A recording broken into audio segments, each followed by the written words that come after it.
All right, welcome everyone to the panel. So this panel is using microbes in cannabis cultivation, harnessing the power of nature to enhance crop productivity.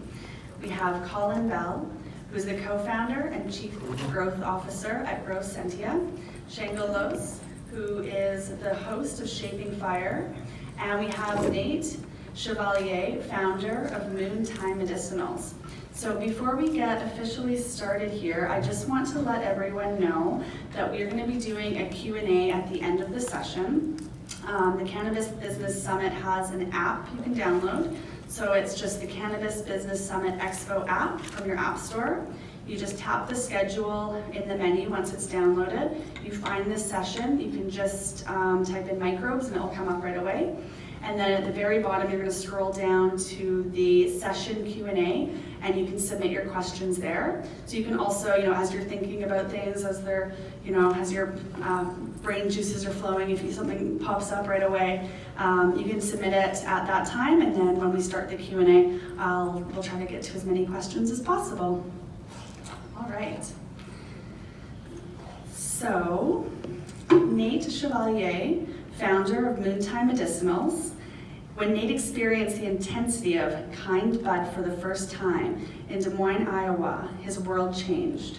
Suddenly, he became aware of a new world of herb that raised the bar for quality and experience. While making ends meet after moving to San Francisco, Nate was able to make connections that ultimately led him to move to Humboldt County in 2006 on his path towards living off the land and growing the best cannabis food and medicine. The cannabis culture inspired him. After a youth spent in a very conventional agricultural setting, Nate quickly recognized the contrast between food produced for quantity rather than quality versus the simple, rich flavor of food and cannabis grown in an organic setting. Inspired by his desire to learn how to live on this raw piece of land, Nate received a permaculture design certification in 2004 and continued his education at College of the Redwoods, receiving a certificate in solar PV installation and solar thermal installation in 2016. This education has guided him to leading a sustainable living on his farm. Nate is currently focused on implementing more water-saving techniques such as hugelkultur mounds that build soil, reducing plastic inputs, and foreign chemicals by preparing Korean natural farming preparations, such as fermented plant and fruit juices with local resources, and working on upgrading his rainwater harvesting system to offset the demand on springs that feed the South Fork Eel River, an important salmon-bearing river in Humboldt County, California. His passion for growing the highest quality product drives his effort to grow in love with nature. Dude, you sound cool. Yeah, an amazing bio. Now we have Shango Los. He is a lifelong cannabis enthusiast and business strategist. He's the founder of Shaping Fire and host of the popular Shaping Fire podcast. In 2013, he founded the Vashon Island Marijuana Entrepreneurs Alliance to organize island medicinal cannabis producers and launch a media campaign to increase the prestige of cannabis producers in the community and educate patients about the proper use of cannabis medicine to gain relief. During this time, Shango was also provided business insight and brand strategy to medicinal cannabis companies, preparing to make the transition to licensed adult market as soon as it became legal. Shango continues to be a staunch advocate of patient access, natural growing practices, sustainable business, and heritage farms. Shango is known internationally for his extraordinary interviews with key cannabis thought leaders and unique understanding of cannabis businesses and strategy. Shango's YouTube channel of exclusive cannabis presentations and technique videos serves over 250,000 minutes a month. You can now view these videos at YouTube/Shango Los. And you can check out the Shaping Fire podcast at shapingfire.com. And lastly, we have Colin Bell, co-founder, co-inventor, and chief growth officer at Growcentia. Colin completed his PhD in soil microbial ecology in 2009. As a research scientist at Colorado State University, Colin has published dozens of peer-reviewed publications that were focused on elucidating microbial-mediated processes that enhance plant growth. Colin left his academic position at the Colorado State University in March of 2015 to launch Growcentia. Growcentia is a young startup company in the ag tech sector that develops microbial soil additives that sustainably increase plant yield across many crops. Their first product, MammothP, is a beneficial bacteria bloom stimulant that targets phosphorus cycling to maximize both quality and yield in cannabis plants. Thousands of producers across the country are currently reporting overwhelmingly positive results. MammothP is now being sold in over 1,000 stores worldwide. Colin's academic research, including long-term multidisciplinary studies in which biological, chemical, and physical characteristics of soil were measured to elucidate soil microbial and plant response to climate variability. His more recent research efforts focused on plant microbial relationships with the riosphere zone to identify mechanisms that may influence soil microbial, taxonomic, and functional differences among plant species. Prior to earning his PhD, Colin worked at C.H. Robinson Worldwide Logistics as a regional sales manager. So we have a very exciting panel. I'm going to jump right into the questions. So, in a commercial growing operation, conservation of resources, including time and money, is vital. Changing from traditional cannabis growing techniques consisting of bottled salt nutrients to instead using holistic growing techniques that bring soil alive can seem differently expensive in time, training, and changes to operating procedures. Management often resists making the switch because they're afraid of the risk involved in doing something differently when so much is on the line. Can focusing on building thriving microbe communities in commercial operation substrate be financially beneficial in addition to just being more natural? All right, who feels like they would like to start to answer that one? All right, I guess I've been voted to go first. So when I'm working with my clients to get them into the transition, a lot of times, you've got the farmers who have got this interest to move towards living soils and microbes. And then there's somebody else with the purse strings whose job it is to judge and handle risk. And so very often what I'll see is that the growers want to go very natural because they want to be producing top shelf stuff with really wide terpene profiles that look good in the bag. And then you've got people who are holding the purse strings that say, we want to keep the risk as low as possible, and so we want you to do it the way that it's always been done. Well, the problem is that the way it's always been done has generally been indoor or in renegade outdoor situations. And so a lot of the techniques that we've done in the past with the risk assessment has changed. And so what I tell them is that if you want to make this transition and end up with a product that works really well, that will not stay on the shelf very long, will get you a nice price point, and will also create customer loyalty. The way to go about it is to get your soil up and going first. Because once the soil is alive and active, you can use it again and again, and so now you're starting to save money, and now you're putting less money into mechanics, and that is how you move towards your transition. Trying to say that you're going to stop your traditional bottled nutrients or hydro today, and then tomorrow suddenly be probiotic, microbe positive grow, that's unrealistic. And the people who are saying that this is too risky, they're probably right. And so what I always recommend is that you start building your soil on some extra piece of the property that you may have, and get it going. Start inoculating it with mycelium. Start inoculating with microbe communities.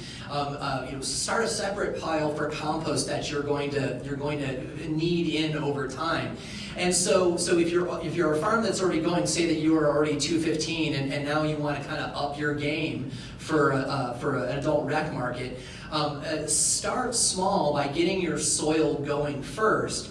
And then that way, when you make your transition, your product, you won't experience a dip. Because a lot of folks, when they make a transition from bottled nutrients, and not all bottled nutrients, I'm talking about like salt nutrients, because Colin's comes in a bottle too, but it's alive, right? So it's different. So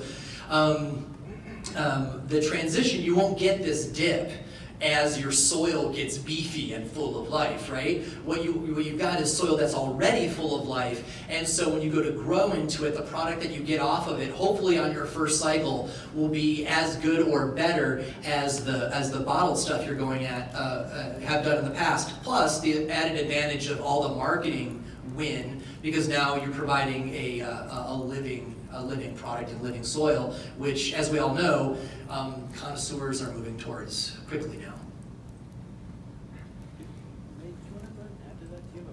Oh, here, Brian. I can say, as far as scaling a commercial grow to a more regenerative practice from a typical I guess smart pot and till and amend type of application would be to start building the soil, like Shango says. And one thing that we have found on a smaller scale was sheet mulching, and building your soil with compost from your garden, with forest duff, with downed tree limbs or downed brush from around the property, bringing that stuff in, letting it decompose, and you're building your microbes that way.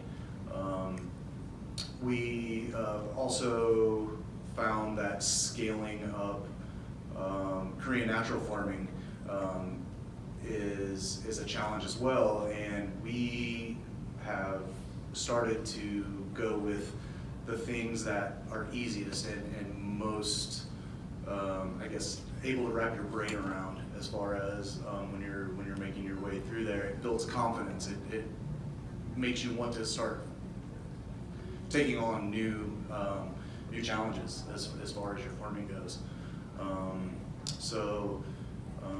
On top of building the soil with sheet mulching, we also, on my farm, have been doing a lot of hugelkultur, which is an amazing way to build your soil. It's again, the down trees and rotten firewood, and you're bringing in mycelium from that, and you're bringing in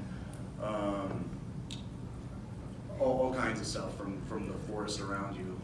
Take it from different areas. You've got different biology all over the place. So that's the main thing I can say as far as starting your living soil to good places to go. And since I want to add something too, since I just interviewed Nate for my YouTube channel, a thing that he also said that I thought was really great for my clients is that he went through his P&L and looked at his most expensive inputs, right? Because when we're scaling for commercial, I mean, it was one thing at 215, but now that you're trying to serve as much of the country as you can, those input prices are suddenly much higher. And he targeted those, and he's like, okay, how can I make this out of using Korean natural farming techniques? Whatever I was trying to buy in the bottle, how can I do that with simple, wild-crafted, or, if you're a big operation, you might not have time to send team into the forest to get stuff, but you can order things online that you can then make your own at a fraction of the price, using a Korean natural farming fermenting techniques that other people just buy in the bottle. Absolutely. Yeah. So I think the perspective that I bring to this is thinking about, from a scientific perspective, understanding, knowing it's a fact that microbes and biology and these natural inputs are beneficial and probably needed for agriculture The movement that we tried to address as scientists at the university was understanding after years, decades of studies showing how chemical inputs are declining soil health, declining microbial diversity in the soil, declining soil ability to sustain plant life. And that was a huge problem. And so our goal was to figure out how to scale, bridge that gap, and bring nature and natural processes back to agriculture. And we think of cannabis farming as agriculture. Doing that requires a lot of steps, and it all comes down to scale depending on the size of a farm. I think that's one of the biggest challenges farming, cannabis farming in general, has these days. I've been to some huge farms just over the last couple of days, and all we talk about is scale. Yeah, they're using microbes. There's no question, and even a couple of years ago, this might have been different. I work with people all over the world in the black market and in this market and through the Americas and Europe and Australia. And it's less known about the benefits of microbes in some of the other countries. It's new, it's really hydroponic. And so I'm writing articles and letting people understand why you can, how you can plug microbes into these agriculture management practices, even if it is hydroponics, and the benefits of that. So there's this huge education gap. Once you get beyond that, it turns into a scalability. I think in a perfect world, we want to mimic nature. There's no plant in nature that can survive without microbes and these natural nutrient cycling processes of a full soil web and living soil. That is really difficult for some facilities to do. If you have multiple acre-sized greenhouses and you're pushing out hundreds of thousands of plants in pots, it's not really the structure that nature and living soil thrives in. And so I think it's about understanding your limitations, understanding what you are capable of implementing, and scaling that. In many cases, it's a huge win for even these larger or huge cannabis cultivators to understand, wow, microbes are good, and then looking at the products and the technology that plug in with efficacy and effectiveness, meaning efficacy, they work really, really well in the different soils and the different environment they've created, and effectiveness, they're actually showing consistent results, increased quality, increased yield. That's what we want. We want to distinguish, we want to maximize our plant's phenotypic potential. We cannot do that, in my opinion, with just chemical fertilizers. We can take the plant so much further if we introduce some other additives, some other microbial interactions. However, it's not only inputs, and I think that's really important, it's also about workflow, and it's also about space, and all these things that at this larger scale cost a ton of capital to support.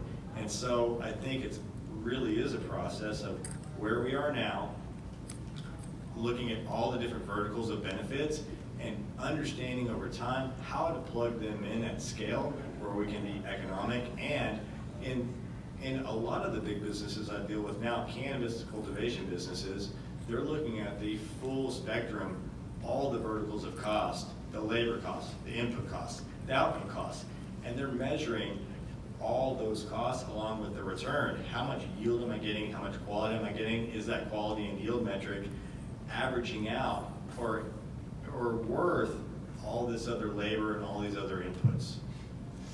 Personally, I love to see the movement going this way. I do think that it's a balance, and with every decision we make, there's trade-offs that we make. And so incorporating what makes sense now and having a vision of how we can make that better is, I think, how agriculture moves, and it's how this industry is moving. It's moving relatively fast.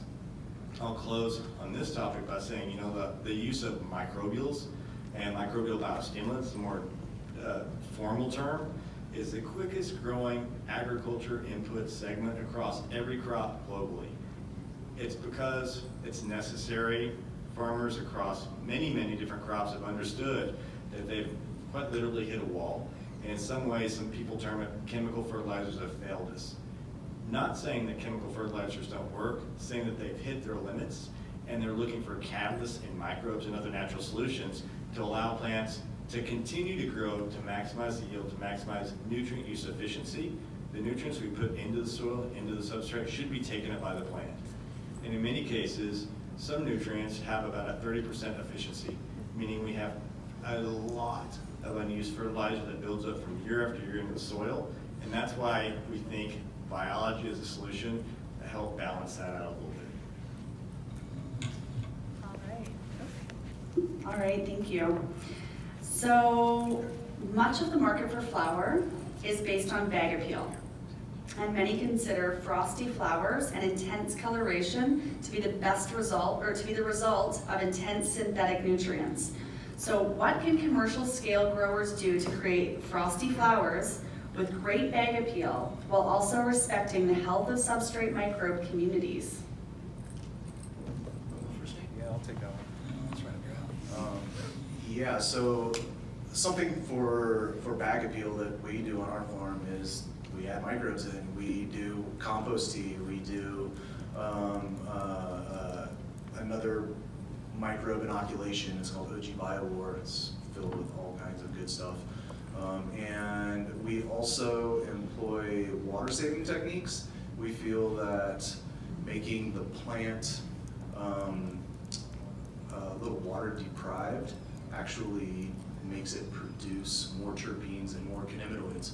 So we have gone to an irrigation system that essentially gives the plant just as much water as it desires, no more and no less.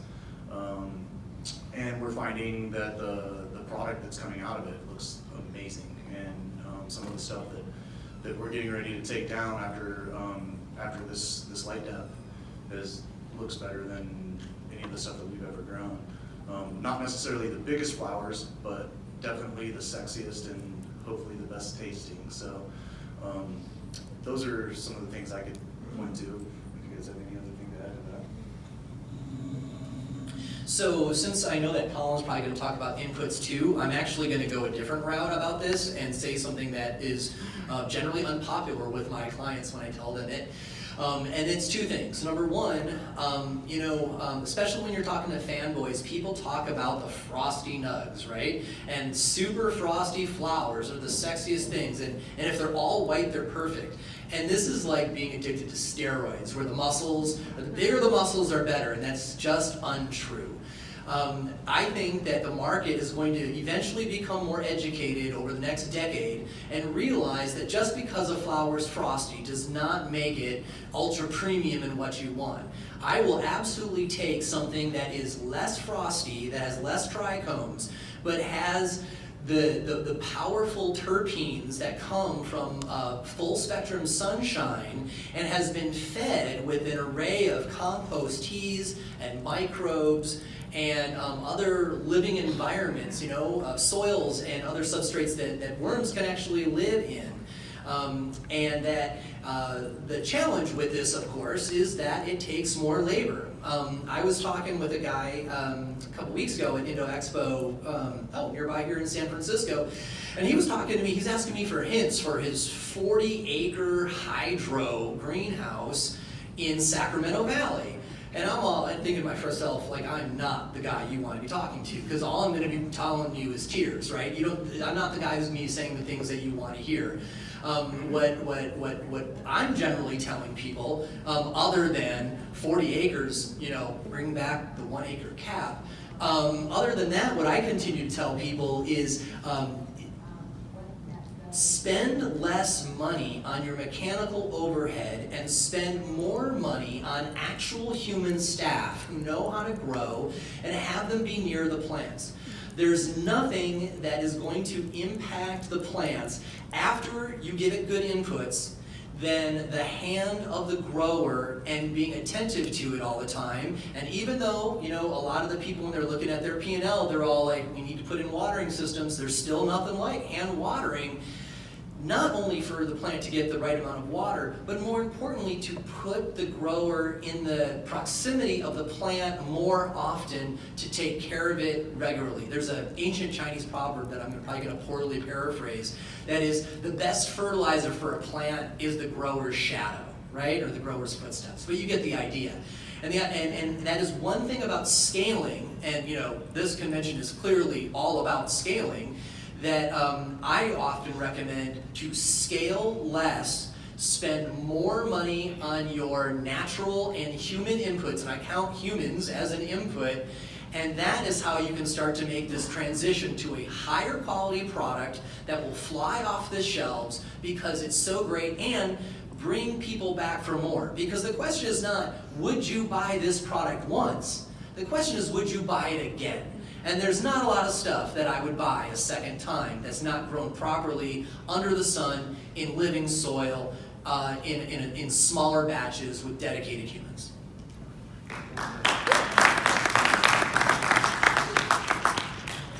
Well said, Shango, that was nice. And I think, I can't really relate to the frosty bud comment as much as a quality thing. I travel all over the world. I work with people all over the world that are cultivating. And in the US, there is that trichomy frosty bud thing. But everywhere else in the world, people are asking me about terpenes and smell. And I was talking to another grower just yesterday. We had a great conversation. He's a little south of here. We talked about this overall experience. You can almost relate it to maybe someone outside of this industry to a meal. You have this experience that sits with you, and if you have a wonderful meal at a restaurant, just as a side example, you're going back because it really did it for you. And you get there, you see this plate of food that you wanted, and it looks great, and it smells great, and all of a sudden it tastes great, and you have this effect. It's all these senses that you're getting invoked by that experience. And it's the same thing this guy was relating, and he's been around for a long time. He was talking about back in the 80s and 90s. He's like, I would try and check all those boxes with my customers. They would get a bag from me, they'd look, and I'd see their eyes brighten up and look at this in flower and kind of inspect it. Then they would smell it. Then they would actually taste it and get that nice experience. And then they experience the results from consuming. And he said, if I could tick all the boxes with that customer, I had him for life. And I can really relate to that. And it has very little to do.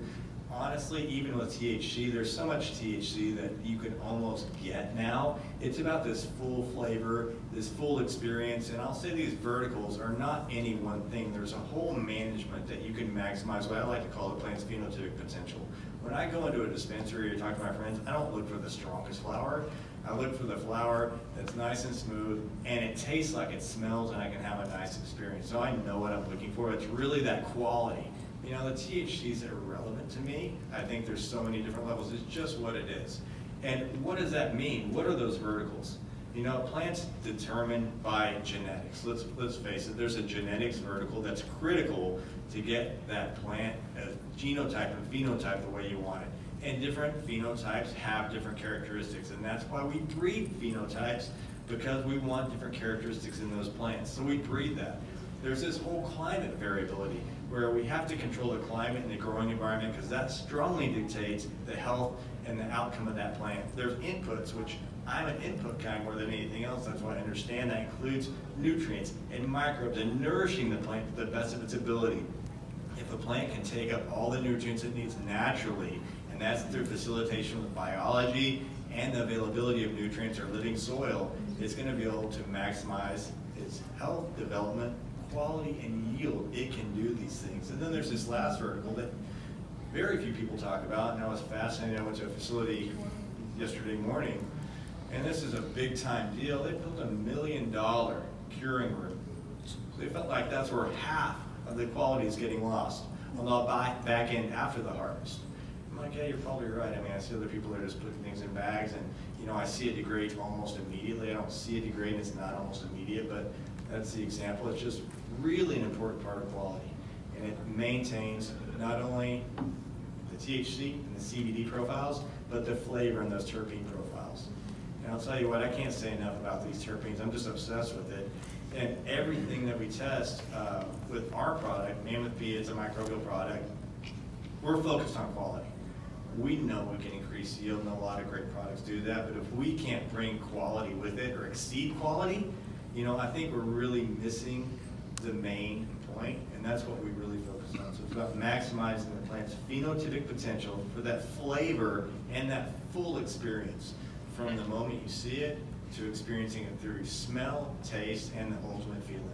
So that's a big picture of how I think about the quality of the plant and how we can kind of tweak those different verticals to maximize the genetics we're growing. I like that, maximizing genetic potential. Yeah. Take that, thank you. Okay, great. So I do see some questions rolling in. We're not quite there yet, but I just wanted to remind people in case they came in a little bit later that the Cannabis Business Summit has an app You just download it from the App Store. And then once it's downloaded, you tap schedule from the menu, and to find this session, type in microbes and it will come up right away for you. And then just scroll down and tap on the session Q&A, and then you're able to submit your questions right there. And then I get them on my phone right here. So we'll be asking as many of those as we can in a moment here when we get to that section. All right, so yeah, I totally agree that, you know, in 10 years from now, blingy flowers, people won't be talking about that at all. It's not even gonna be a thing. So, outdoor growing in native soils has become increasingly popular due to cannabis normalization. What is a regenerative practice for tired native soils that outdoor cannabis growers can use to rejuvenate local soils instead of merely growing indoors in bags or outdoors in bags of shipped in soil? I think this is really, really important. Yeah, first hit. I'll go first. So, I guess I'm just gonna throw my science card out here and talk about healthy soil and what that means to me as a scientist, and I'm gonna just talk about carbon. You know, and carbon, quite frankly, is the currency of life. Here on Earth, we're all carbon-based, and everything revolves around carbon, and so does soil health. And if you look at healthy soil versus non-healthy soil, and you can talk about it from a fertility perspective or a biodiversity perspective, you can see a very strong correlation based on the amount of carbon that's in that soil. It's a cation exchange capacity, its ability to hold soil and hold nutrients, and it's all due to carbon. And so if you look at that as a metric for success or soil health, you can really dial in with a large degree of success, how successful you're going to be in using soils to grow your plants. And why I'm bringing carbon up is because you can add carbon simply. It's really hard to manage and turn a natural soil, a degraded soil into a natural soil, you know, in a growing season, or in a year, or even in a decade. Soils evolve over decades and decades to get this natural. If you take pretty extensive steps to build up the soil, you can get there a lot quicker, and these guys on the panel are experts at that. And I like to do that at my home, and building soil, and I'm pretty fascinated by that.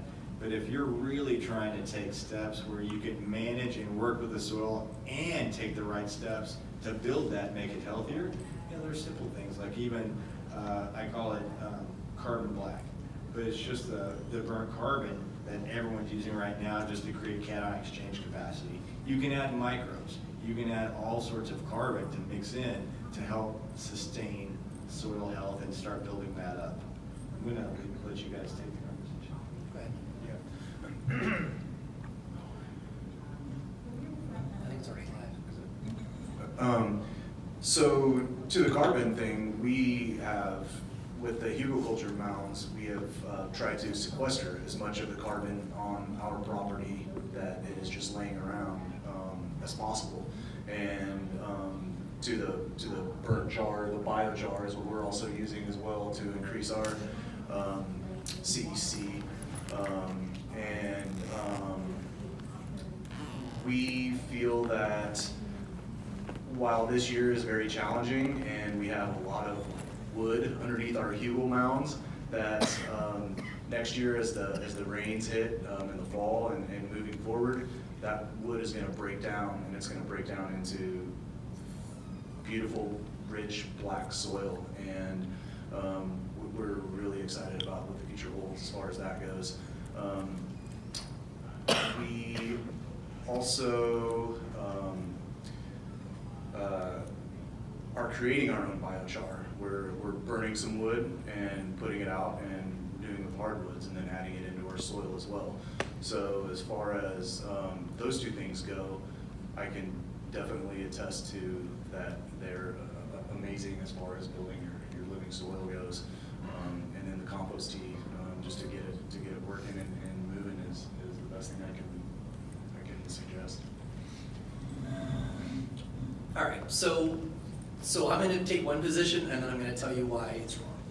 So the position that you probably picked up on the first time I answered was that I'm a probiotic person who believes in living soil, and so if you want to regenerate your property, you are going to want to cover that sweetheart with compost teas.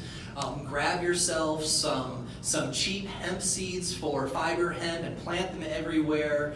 Plant some other companion plants, not so much for pests necessarily, but other plants that are targeted for the kind of soil that you have, so they can start building up life and carbon and nitrogen in the soil.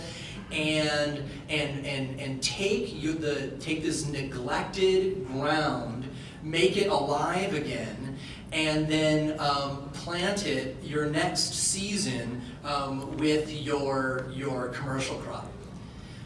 The problem is that, you know, I'm a probiotic guy, but I also study business plans, and I also give business advice, and we're in California, and none of you have time to leave your property fallow for a year and let this happen, right? So my first suggestion to clients is don't buy crappy property. You should be in there ahead of time, get soil tests, find out where the floodplain is, talk to the local farming neighbors, find out why the people before you dumped the property. Don't get stuck with a bad piece of dirt that you can't do your work on in the first place. Now, with that said, you know, your margins are so tight and everything is so hyper competitive in California, while using these solutions totally work, and that's where my heart is, right? I'm a permaculture guy at heart. But I also don't want my clients to go out of business because they have burnt an important season going through their capital trying to regenerate the soil. So I know it's kind of a different approach to the question, but my goal would be don't buy bad property to begin with, and do your homework up front and choose property that you can do your magic on to begin with. I want to add, I think that there's balance. We can have goals, and I think it's absolutely right. It's really hard to sit on a property for a year or 10 years and say, hey, in 10 years this is going to be great. And until then, I'm just going to dump money into building up my soil and have no return. That's not practical, and it's not realistic. But if you have a goal, this is what this needs to look like, you can incorporate and scale reasonable inputs to get your soil built up better year after year. And you know, there's a lot of great examples where you can get additive improvements through management, through extra plants, through cover cropping, through getting legumes in the ground or cloves in the ground, where you're actually fixing nitrogen and delivering nitrogen through different plants right into the soil to enhance more biodiversity, more carbon. Microbes are carbon, just like the carbon black, I'll call it carbon black, the biochart's the same thing. There's a lot of different solutions that are out there, and it's about figuring out what's practical, what's scalable, and what's the now solution, so you can keep doing your business, keep growing, and regenerate the soil the way you want to. Where if it's a 5 or 10 year goal, don't expect to do it a year. Let's continue to build towards that. I think those are realistic ways to accomplish everything we need, which is maintaining soil health and maintaining our livelihood. I got another tweener idea, actually, which is a good idea too. Sometimes I look at things in too black and white. But the other thing you can do is you can do your first season or two in bags or pots of some sort, and be working on the soil while you're doing that. You can have your rows of pots, and you can be hitting the ground with companion plants and with compost teas and different types of ferments around the bags. And so maybe in 2 or 3 years, when you're feeling that now the soil around the bags is great, now you can give up the bags and go right into the soil and kind of like grow into where you want to be. So that would be realistic as well. All right, great. So what challenges can a farmer trying to employ regenerative practices expect to encounter?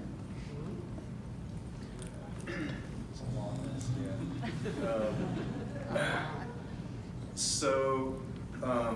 The biggest thing that we found is trying to scale our labor away from the traditional, I guess, farming, and going into the more natural, bringing in your own inputs type thing. And it's been tough. We've scaling up to our KNF, we decided that we need about 1 gallon of each input that we're using currently a week. And so we have scaled up to our pickling crocks rather than our little pint jars to make our ferments with local plants, fruits. We're doing lactic acid bacteria from a goat farmer that's local to us. We get really cheap goat milk from her.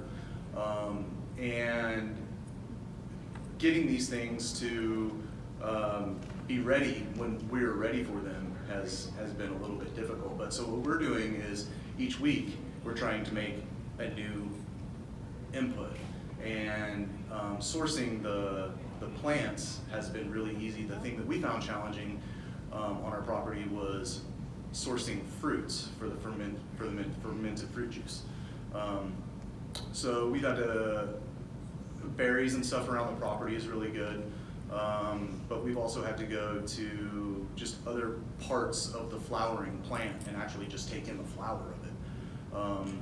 We've also started fermenting, well, horse tea is a really good one for silica and for your powdery mildews and your diseases, but we also started doing thistles because it's a very, very hardy plant. It shows very little resistance, or I'm sorry, a very high resistance to pests, pathogens, any of that stuff. So fermenting that, we're trying to pass that into our plants, and we found really, really good results with it, and it's making our plants take off.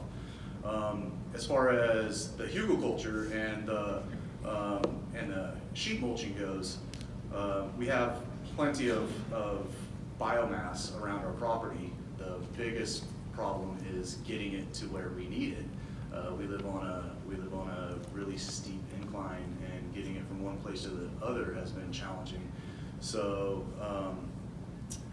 those are a couple of the things I can think of.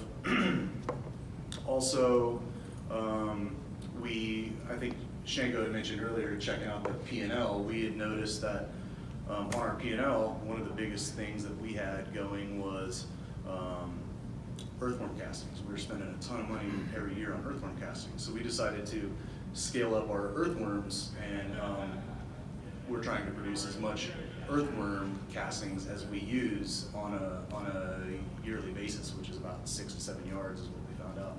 So scaling up to that has been challenging, trying to find enough of the right material for the worms to eat and create a really nice, rich earthworm casting. That's been a challenge for us. The list goes on and on, to be completely honest, but those are a couple of the big ones that I can point to. So I'm only going to hit on one, because Nate's right. I mean, the list of things that can go wrong with probiotics is long. But you know, the list of things that can go wrong with hydro is long as well. What we are talking about is a craft here, right? And so if you are better at one side of the craft than the other, you know, if you're a hydro god and those are the things you know, doing the transition going that way is going to be harder. If you took me and put me in a hydro environment, I would probably have a learning curve as well. And that's why I would say the primary challenge is education and experience. Because all three of us are here to tell you that these natural inputs will replace lines on your P&L that are costing you a lot of money, that you can replace with just a little bit of effort and a little bit of wild-crafted or purchased nutrients. But you need to have the education to know what they are and what the processes are. And they're not hard, right? But something that might just have a 6-step process, you need to know what those 6 steps are. And when your upper management and your investors are going like, hop to it, we don't see anything going on yet, and you're like, well, I'm getting educated. So they're like, that's bullshit. They're pushing you to get it done now, and you're like, well, listen, if we want to do this right, we need to make sure that we have the education, because just like Nate's talking about with the crocks, right? You can have a ferment going, and there are a lot of things that can go wrong with a ferment. The first time I made some of these things, it took me 2 tries. And because they take a while to ferment, you can make a mistake that only costs you like $6 in inputs, but it costs you 2 months in time, right? And so the primary mistake or the primary challenge, I think, is the question, would be education and experience. And I see that there's only really 2 ways that you can get that. Number 1, hire really well. Hire somebody who already has probiotics, KNF, living soils, building micro communities. Find somebody who already has that under their belt so they can hit the ground running. And I gotta tell you, there's not a lot of those people at the professional level who can also scale out, 5,000 plants or whatever your number is, right? There's a lot of those folks that are doing 50 plants or their basement, right? These folks are all over the internet.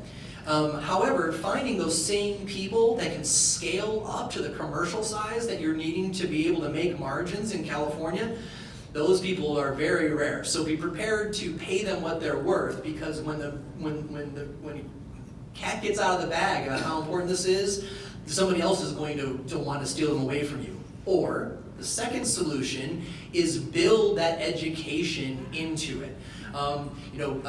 Give your master growers some extra time to do continuing education, just like any professional would, right? You don't expect every professional to know everything every year. That's why we've got continuing education for mental health care professionals and for lawyers, and So build in education time for the grower and make them do it, right? Because they're gonna wanna please you, and they may choose to skip their education because they're feeling under a lot of pressure. Make them do their continuing education and let them make some mistakes with their ferments and build in that into it and let them take time to take their staff and train them so that if staff people see something going wrong with a ferment or a plant or whatever's going on, they can see something, say something, right? But that only works if your lowest person on the chain knows what's going on, has been taught by the top person in the chain. So education and experience is clearly the biggest challenge that I see, because a lot of this stuff is old, ancient tech that's being brought back. It doesn't mean that anybody knows it. We've all been indoors working under artificial lights with artificial nutrients for all these years, and we're swinging back. So don't just assume that it's going to be done without challenge. Yeah, and I agree with all that. I think that's just what I would continue to comment on. It's a process, and scale is key. I mean, an example I was thinking of when I was listening to these guys talk just now is, we have a grower. We have a 62-acre hemp farm. We have several 5,000 square foot greenhouses, a 10,000 square foot greenhouse, mostly for high CBD hemp, and we do mostly agronomics, agriculture, because we want to understand plants and phenos and genotypes and exactly what they're doing with the different additives we're trying to develop. And we have some high THC farms also for research purposes, and it's the same thing. It's all agriculture research. As a research scientist, I would work with a lot of different plants. It's really hard to understand plant-microbe interactions if you don't have a plant to work with.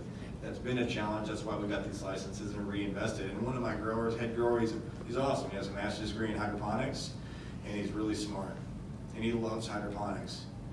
And I love using microbes in soil and living soil, and that's not the, and he's our teammate. He's on the team, he's in the company.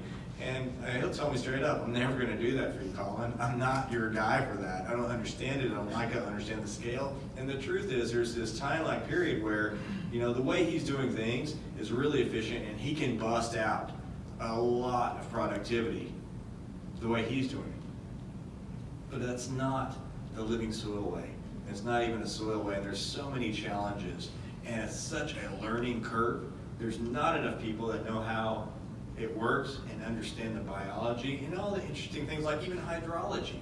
You think there's a difference in hydrology between cocoa and living soil? Yeah. And so that watering regime is 100% different. You're gonna have to experiment with that, along with everything else. Everything changes, and it takes time, and it's really hard to run a business and want to continue to produce on a cycle, and introduce something that drastic. And so it definitely takes the right person. It takes buy-in across the board, and it takes that commitment, probably we'll talk from the money guys down to say, hey, this is who we are, this is what we're gonna do, And we might not do this vertically across the board, but we're going to have a component where we're going that direction and invest money, because it takes time, it takes money, it takes the right people. And those are all big topics to buy into. So, you know, again, it's a process. And you think about this last point, inputs. You know, it's pretty easy to source inputs for 100 plants. Easy to source inputs for 1,000 plants. What if you're trying to knock out 100,000 plants? You know, that's a whole different game. And until you have those channels and you can bring those things in, ultimately that scale is where you want to be. But all the growing pains and the scaling in between then is painful and super expensive. And that's where you're going to lose a lot of the momentum from, let's just call it the business guys. They're going to want to see that going. They want to see profit. And you want to see all that cost. And if you see a lag in any of the things which you're going to see, you have to educate not only internally and on the practice and the biology, but you have to educate everyone in your company saying, this is what this looks like. These are the expectations and then productivity expectations if we're transitioning this way. So buy-in across the board is critical. And it's easier with a home or a family farm. It's hard if you have a corporation. You have a whole bunch of people that are building out, you know, a large commercial cultivation facility. You need visionary leaders at that point. I agree. Yeah, visionary leaders. All right, thank you so much. So we have 10 minutes left, and we have over a dozen questions that have been asked by the audience. So I'm gonna try to, there's some that are kind of similar, so I'm gonna try to, I'm gonna have to just select them. So what do you look for when comparing between products with microbes? What is your opinion on products with many microbes in them? Do they outcompete with each other? Okay, I'll take this question. Yeah. So, you know, my perspective is if you think about nature, tens of thousands of microbes interact together, both fungi and bacteria, and they do this in a very beneficial way, and that's just the natural way. So that's not necessarily a challenge, I would think. What I think the bigger challenge of using microbes is understanding what they do. You know, I think a lot of people think of microbes as beneficial, and they use those terms, beneficials. But do you know what microbes do? Do you understand the functional groups? Do we actually understand how many people in the room understand what mycorrhizal or muscular mycorrhizal fungi are? How do they work? Yeah, so this is a great audience for that. So if you know what they are, you know the functional group, then you know how to apply them in practice. And you can use them correctly. If you don't understand how they're functioning, you don't understand their limitations, it's very hard to use them. And so I think that's the biggest disconnect. Overall, communities of microbes live together, again, tens of thousands of microbes and much more. So that's not the issue. You obviously have to have that experience. You have to make sure there's no antagonistic microbes, which is, in my experience, more rare than not. There's way more beneficial microbes, 1,000 to 1 beneficial microbes in nature than there are to any pathogens or anything. So microbes like to work together. It's just part of nature. You know, what do different bacterial groups do? What do different saprophytic fungi groups do? All these questions. Understand the microbe, understand the microbial functional group, understand their limitations. Once you understand what these groups do, you can use them with precision and confidence, and that's kind of what we're trying to do. This whole panel, we're understanding, educating, and supporting that movement through deploying microbes with confidence and precision. But not all microbes work in every circumstance, and not all functional groups are good for all plant health benefits. Different microbes do different things that benefit plants in different ways. So I think it's, again, comes down to an education gap. I don't buy a lot of products, but my clients do. On my small patient grow at my home, I just make everything. I make my compost teas, I make my KNF inputs, I just make them, and so I don't buy it. But people who rely on my opinion do spend a lot of money on it, and I tell them two things. Number one, if you've got your eye on a product that you think you're going to want to buy, go to their website, and almost everybody has got a picture of their label, right? So you can get a very specific breakdown of what's in it. Then go ahead and pour yourself a cocktail or smoke a bowl, and then Google every one of those inputs and learn what they are. You're going to make yourself a better person at your job. You will be way more interesting at cocktail parties, and you will know that product inside and out. And if you choose to buy it, you will know why you're going to buy it. Plus, you'll notice that as you go through a couple of these products in the same product category, you'll find that different products have got something more than others. So if something costs a little bit more, you'll be like, oh, I see why it costs more, because it's got this one product in it that I know thanks to Wikipedia what it actually does. So don't be short on your homework. And number two, if you are scaling at a commercial size, get past the marketing people before you like really commit to a product in your farm. Call the company and ask to talk to their Colin, right? And find out what the science is. Call them up. They want to talk to you, especially if they think that you're going to buy a ton of this every year forever, right? And they're dying for your money. So call them up and say, hey, I've got this position at this company. We are thinking about going into like 55-gallon barrel size of your product. And I'd love to have 20, 30 minutes of your time to talk about it with the scientist, right? You get them on the phone and you tell them that and you say, pitch me the science. They're going to be so elated to talk to you, it's going to be crazy. When you're done with your internet research and after talking to that person, you will be able to buy that product or a competitor's product with confidence, knowing that you're doing it the right way.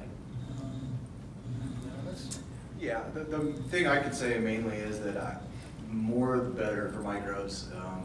We try to employ as many as we can into our soil, and even at the highest concentration that we can find. What I did find is trying to use multiple microbe lines is that there was a lot of repetition. So I think that's the number one thing to be cautious of if you're going with different brands, is just make sure that you have a variety and you're not going with the same microbes over and over again.